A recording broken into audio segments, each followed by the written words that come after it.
Ayan, good morning guys. Papalit pala ako ng radiator assembly ng Honda Civic kasi tumatagas na dito. Nag-overheat na siya. So bali ito yung papalit natin na radiator. Ayan. Tapos throttle body cleaning, sasabay na rin yung throttle body cleaning kasi medyo mataas yung RPM niya. Palo ng mga 1.5. Throttle body cleaning, tapos siyempre kasabay na yung relearn dyan, adjustment ng TPS. So yun ang gagawin natin, pero papalitan ko muna siya ng radiator.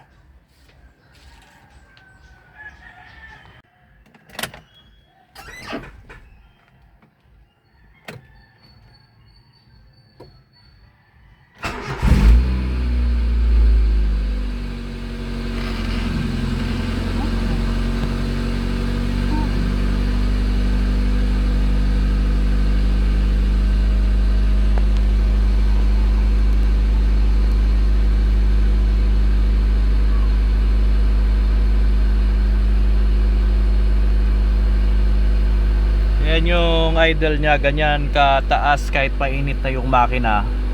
Ganyan pa rin yung idle, hindi bumababa. So kaya kailangan ko siyang tanggalin yung throttle body para ilinisin at i-relearn. 1.5 siya, masyado mataas.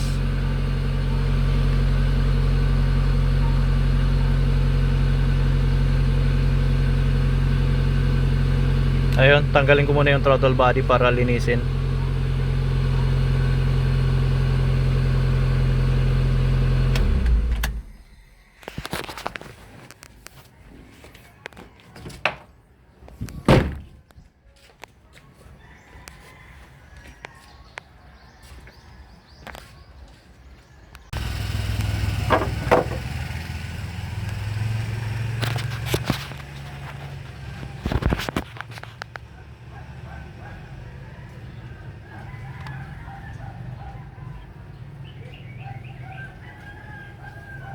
Guys, ito na yung condition ng throttle body.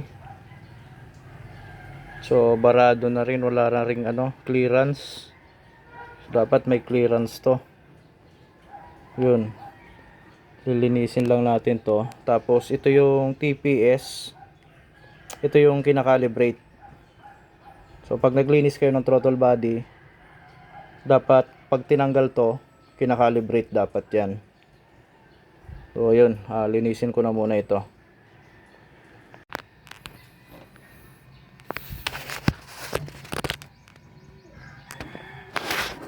Ayan natapos ko na linisin yung throttle body. Tapos chinecheck ko na yung supply natin dito sa TPS, yung signal niya. So bali mayroon naman siyang 0.4. So sakto naman, 0.5 to 0.4. So hindi na siya dapat bababa dyan. Tapos pag in-accelerate naman natin, mayroon naman signal. So nagbabago. So nagbabago naman yung TPS natin.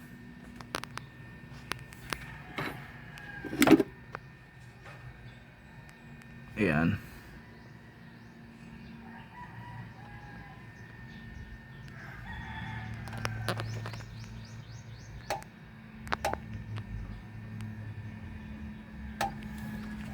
Yan, subukan nating paandarin uli ito.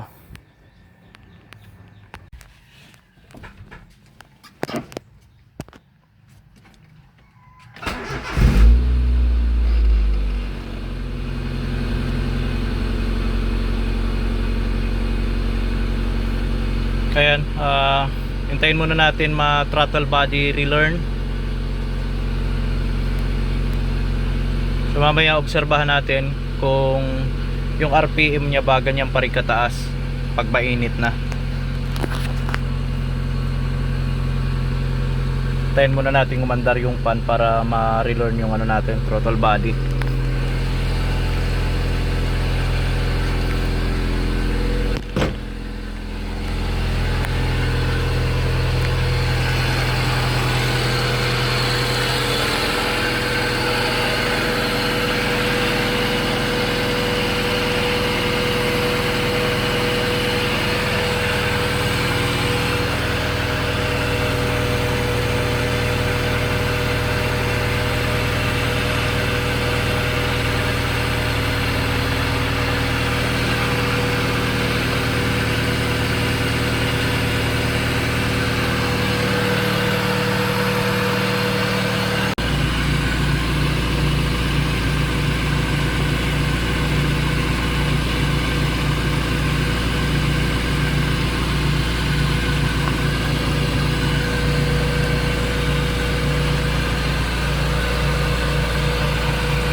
Yun na guys, umandar na rin yung automatic fan switching natin para sa radiator.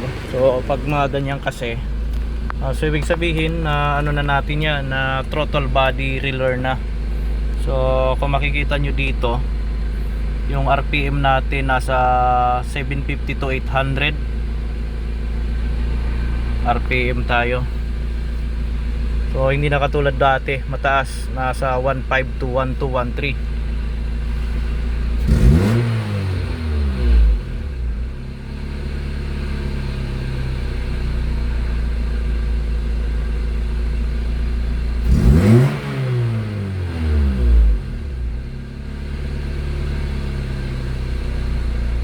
So ayan, okay na, hindi rin siya hindi rin siya fluctuating. Kasi pag ang mangyayari kasi niyan, pag hindi natin na relearn ng maayos yung natin, throttle body, fluctuating yan, taas baba, taas baba. So pangit yung andar.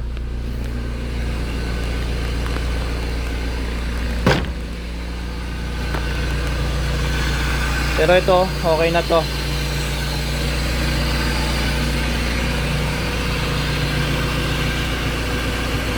So next gagawin namin dito, distributor o-ring, bitik, change oil, aircon naman yung gagawin sa susunod.